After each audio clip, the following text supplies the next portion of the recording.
Hi, my name is Elli. I'm a long-distance hiker and backpacker. Enjoying a cup of coffee with a view is my absolute happy place. And this is Otto, an adopted stray dog, crisps lover, and the best hiking companion. Come join us as we explore the great outdoors, one trail at a time.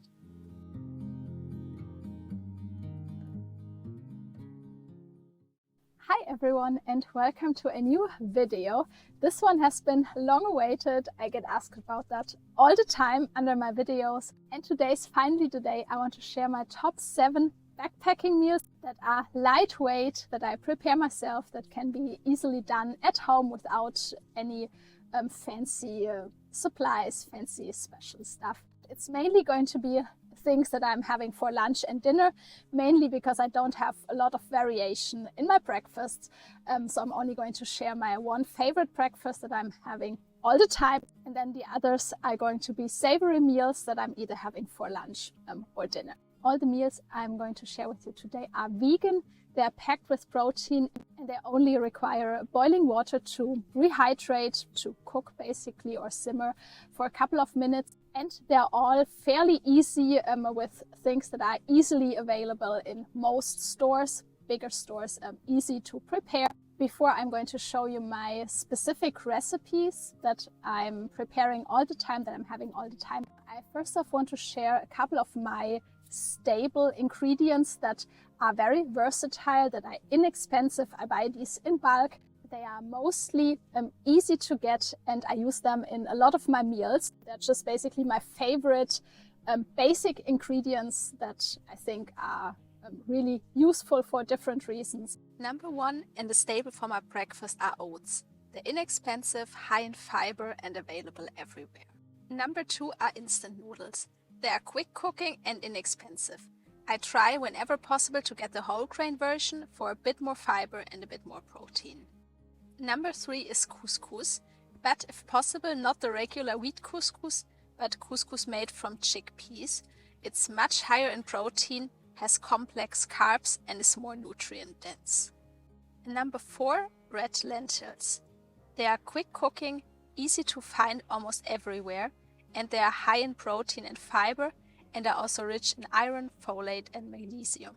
Number 5 is probably a bit less known, but it's my favorite protein source, textured pea protein. It's very, very high in protein, rich in iron and has a great texture for all sorts of meals. Number 6 and a staple in all of my meals are dehydrated vegetables. Most of the time I'm dehydrating them myself as it's quick and inexpensive. They provide fiber, vitamins and minerals. My favorites to dehydrate are kale, broccoli, bell pepper and carrots. You can even dehydrate them from frozen. They all vary a bit when it comes to how long it takes and at what temperature you dehydrate them, so it's best to Google the specific settings for different veggies. Number 7 is organic tomato soup powder. It's a great base for pasta or couscous and gives flavor without having too many additives. Number 8 is peanut butter powder. It's high in protein, provides at least some healthy fats and makes a meal more creamy. And last but not least, number 9 is nutritional yeast. It's very high in B vitamins, protein and fiber. It adds a great cheesy, umami, savory flavor without containing a lot of sodium. Before I go into the actual recipes, just a few remarks. For most of the recipes that I'm going to show you today, and most of the time I don't dehydrate my entire meals from scratch. I mainly use quick cooking ingredients like instant noodles, couscous, things like that I'm going to pair with other ingredients to make it more nutrient dense. But most of the time, apart from one specific recipe, I don't dehydrate an entire meal, mainly because it just takes a very long time to rehydrate it, to make bigger batches. especially if you only have a regular household dehydrator, just takes a while. And I feel like it's not, for the recipes, it's not really necessary because there are options, quick cooking options available that aren't too expensive, that have great quality. But obviously that is an option if you have your favorite meal or stew or something like that that you really want to dehydrate. That's obviously also possible, and I'm going to show you how I do that with one of the recipes where I do that myself too.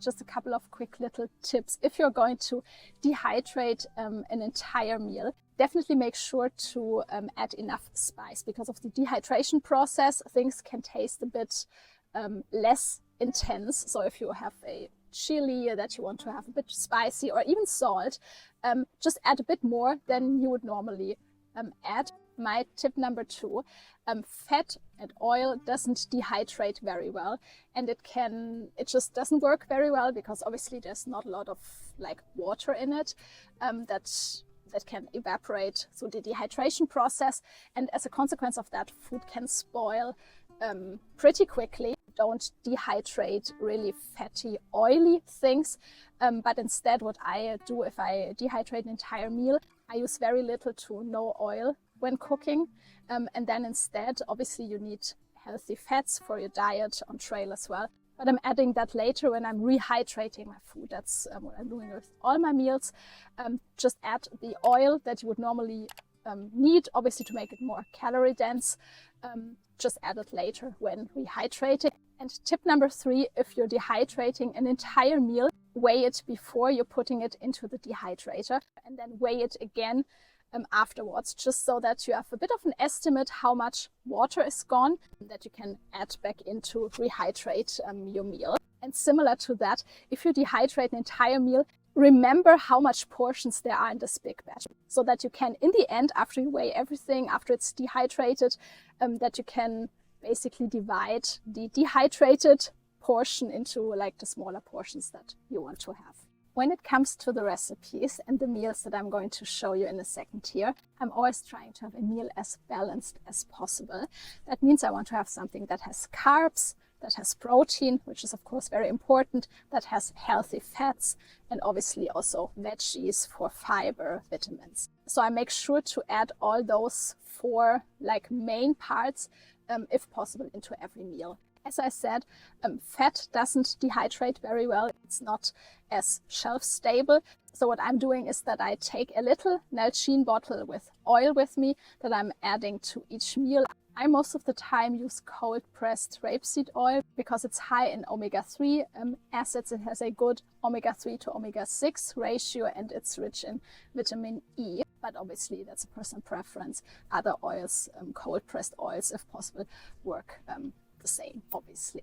And then last but not least, the portion sizes I'm going to show you in my recipes are what I typically have. You can, of course, just adjust the portion size. I'm trying to give the nutritional details as accurate, as detailed as possible. So you have a bit of an overview, how many calories a meal has, how much protein, etc. Let's jump into my favorite lightweight, easy, inexpensive vegan backpacking meals. Okay, let's start with breakfast. My go-to is porridge. That's quick, warm, and keeps me full for a while. For my recipe, I'm taking 50 grams of quick cooking oats, 15 grams of vegan protein. You can use plain or whatever you like. I like something vanilla flavored most of the time. Then 1 teaspoon of hemp seeds and 1 teaspoon of flax seeds. Both are high in protein and fiber and have healthy fats like omega-3 and omega-6. Then 10 grams of dehydrated apple slices or blueberries for some vitamins. And half teaspoon of cinnamon. If you want it more creamy and add more calories, you can add 2 tablespoons of coconut milk powder or 2 tablespoons of peanut butter powder if you want a bit more of a nutty flavor.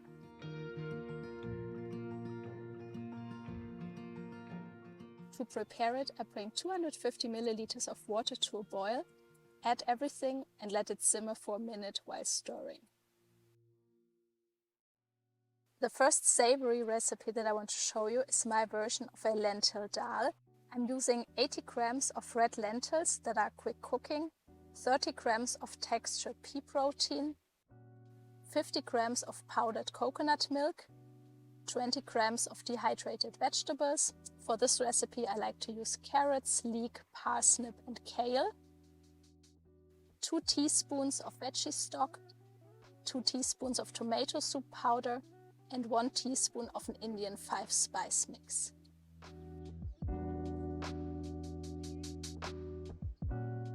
To prepare it, I bring 320 milliliters of water to a boil and put everything in. Lentils take a bit longer to cook compared to, for example, couscous, so I let them simmer for 5 minutes on low heat until the lentils are soft.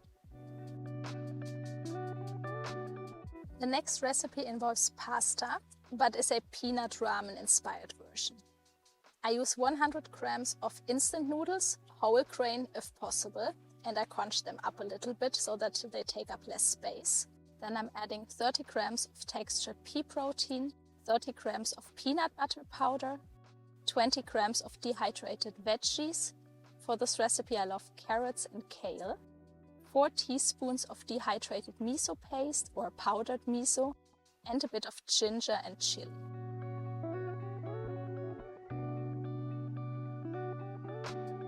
To prepare it, I bring 400 milliliters of water to a boil, add everything and let it simmer for 2 to 3 minutes. You can also turn off the heat right away and just let it sit for a few minutes as the noodles cook really quickly. My next recipe, and probably the easiest meal that I'm showing you today, is my Mediterranean-inspired couscous. I'm using 90 grams of couscous. If available, I prefer couscous that's made from chickpeas, as it's much higher in protein. To that, I'm adding 25 grams of textured pea protein, then 50 grams of organic tomato soup powder, 20 grams of dehydrated vegetables. For this recipe I like broccoli, tomato and bell pepper. Then 2 teaspoons of nutritional yeast and 1 teaspoon of oregano and 1 teaspoon of basil and a little bit of chili.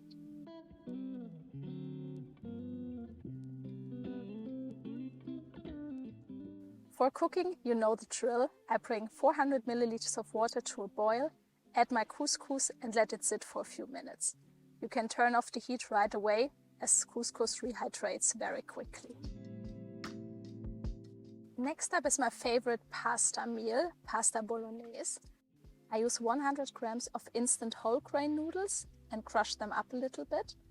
To that I'm adding 30 grams of textured pea protein, 60 grams of tomato soup powder, 20 grams of dehydrated veggies. For this recipe I like broccoli, tomatoes and bell pepper, 2 tablespoons of nutritional yeast, 1 teaspoon of basil and 1 teaspoon of oregano and a little bit of chili.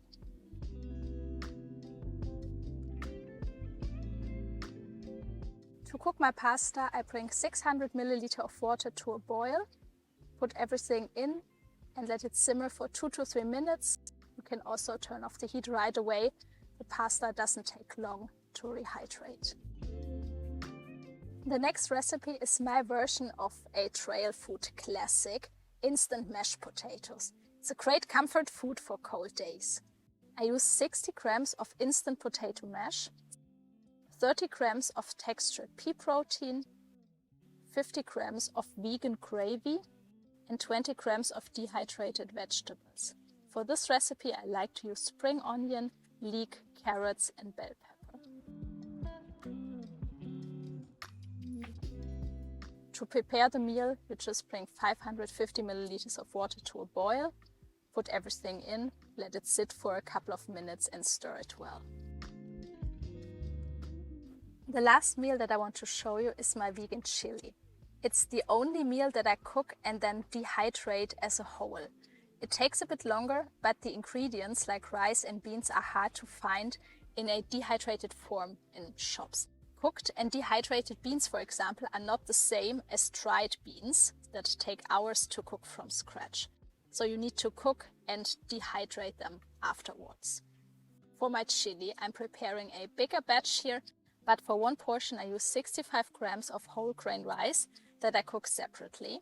I then brown some onion, add some bell peppers, 25 grams per portion of my textured pea protein that has been soaked in hot water for 5 minutes. Then I'm adding salt and chili flakes, smoked paprika, 1 to 2 tablespoons of tomato paste per portion, about 150 milliliters of tomato puree per portion, and 170 grams of cooked or canned kidney beans. Then I let everything cook on low for 10 minutes, and I'm adding my cooked rice to that as well. Definitely make sure that there's not too much liquid, as it takes longer to dehydrate. Then I spread it onto my dehydrator trays and let it dehydrate. This can take up to 12 hours or even longer, but definitely wait until you can't see any wet parts anymore and everything is really dry and crispy. You can then vacuum seal or just use Ziploc bags like I did for the other recipes. And if you have weighed your meal before and after dehydrating, you just bring the amount of water that is gone to a boil, add your chili and let it simmer for 3 to 5 minutes.